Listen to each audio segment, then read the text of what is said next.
โอ้ยสะอ่อนเพิ่นมีที่มีทางอยู่ริมทางเด้เพิ่นมาพกเฮือนพกซานอยู่นี่พี่น้องเอ้ย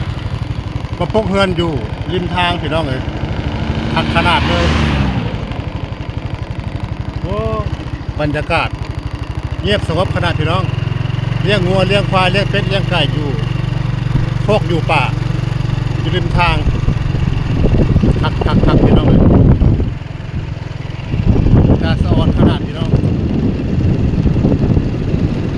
เจ้านี้หันจกเห็นหน้าเจ้านี่จกทำนาจกที่ทำนาจกน้อยกันเล่นผมพี่น้องนี่เพราะอย่างคนที่มาอยู่ราคาที่มันต่ำจะได้ถมระบาดเนี่ยจะได้เสียเงินได้บาทในตอนถมพี่น้องแต่ตอนจกนี่ฟรีแต่ว่าตอนถมนี่เสียเงินแน่โอ้คนออกมาอยู่ริมทางหลายเลยนะพี่น้องนี่คือบ้านนาเพียงเก่าเป็นหมู่บ้านของไทโซอีกหมู่บ้านหนึ่งเด้อที่แยกออกมาจากอำเภอบุษบาลบ้านโคกหมอกโคกม่วงบ้านบอนโคกสว่างง่ายมาบ้านเก่าบ้านนาเพียงเก่านาเพียงใหม่ชนเผ่าไทโซที่ถึงกวาดต้อนมาตั้งแต่สมัยก่อนตั้งแต่สมัยพุทธศักราช 2371พุ่นละแตกซ้ายแตกขวานี้เข้าป่าประสร้างเงินสร้างชาติอยู่ในป่าสมัยก่อนทีนี้มันเป็นป่าเนาะสมัย100 กว่าปีก่อนพากันนี้ญาติเพิ่นกวาดต้อนเข้าไปกรุงเทพญาติเพิ่นกวาดต้อนไปแถวสุพรรณญาติเพิ่นกวาดต้อนไปแถวโพธิ์ไทยเมืองกาญทั้งนั้นก็เลยพากันมาลี้อยู่ตามป่านี่แหละพี่น้องเลยสร้างเงินสร้างชาติอยู่ตามป่ามันไผลี้ไรเราบ่ได้ถึกกวาดต้อนไปในสมัยก่อนแม่นไผลี้บ่ได้ก็ได้ถึกกวาดต้อนไปพุ่นล่ะแถวสุโขทัยแถวสุพรรณแถวอุทัยแถวเมืองกาญในสมัยพุทธศักราช 2371เนาะแต่ละหมู่บ้านนี่บ่ได้หลายได้พี่น้องสมัยก่อนนี่หมู่บ้านละ 4-5 หลังคาเรือนถึงได้10 หลังคาเรือน5 หลังคาเรือนก็พากันแยกย้ายออกมา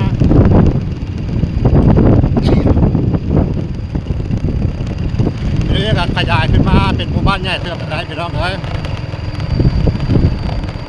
ตอนนี้น่าจะ100 กว่าหลังหรือ200 กว่าหลังคาเรือนเลยตอนนี้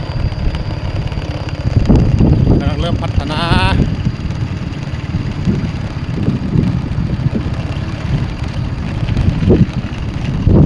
เป็นหมู่บ้าน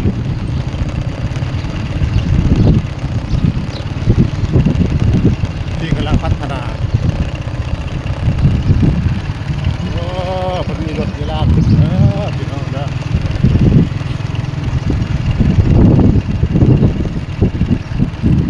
รถเกี่ยวข้าว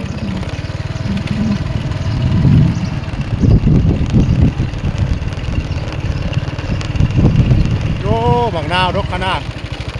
บางนาวผมนะไปแต่งกิ้งรถว่าเป็นท่อนมากไปแต่งกิ้งแต่งจนเบิดวันนี้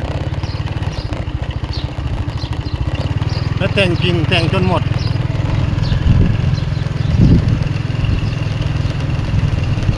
คนเริ่มออกไปอยู่ป่าหลายเลยเว้ยคนเริ่มออกไปอยู่นามันเลยอย่างเงียบๆเลยพี่น้องเนอะจักแม่นยังแต่แม่นยังพี่น้องเริ่มสายระโยงระย่างแล้วบาดสายพื้นสายไฟสายเน็ตเลยพี่น้องเลยบาดโอ้สวัสดีคุณหมานี่แก้วนี้ก็ออกไปอยู่นาแล้วเนี่ยแก้วนี้ก็ออกไปอยู่นาแล้ว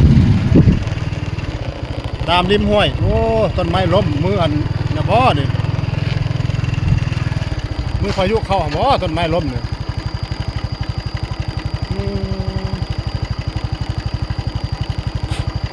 ล้มต้นไม้ก็ได้มือพายุเข้าโอ้มือวันที่18 เมษายนอะไรที่น้องล้มพายุเข้าปีนทางลาด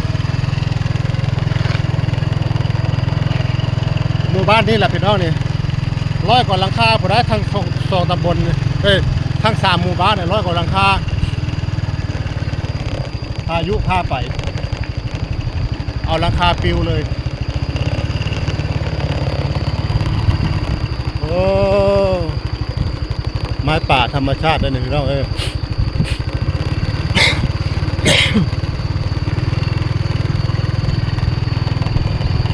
กอไผ่ที่เพิ่นก็ปลูกไว้ตั้งแต่สมัยก่อนเพิ่นปลูกไว้ไซสารผากระตาดพี่น้องสมัยก่อนนี่ไม้ไผ่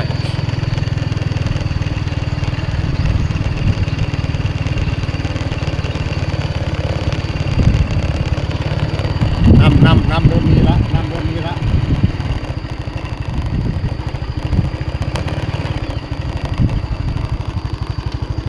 น้ำเริ่มมาแล้วพี่น้องนั่นทางพุ้นหาหน่อไม้เป็นได้มานบ่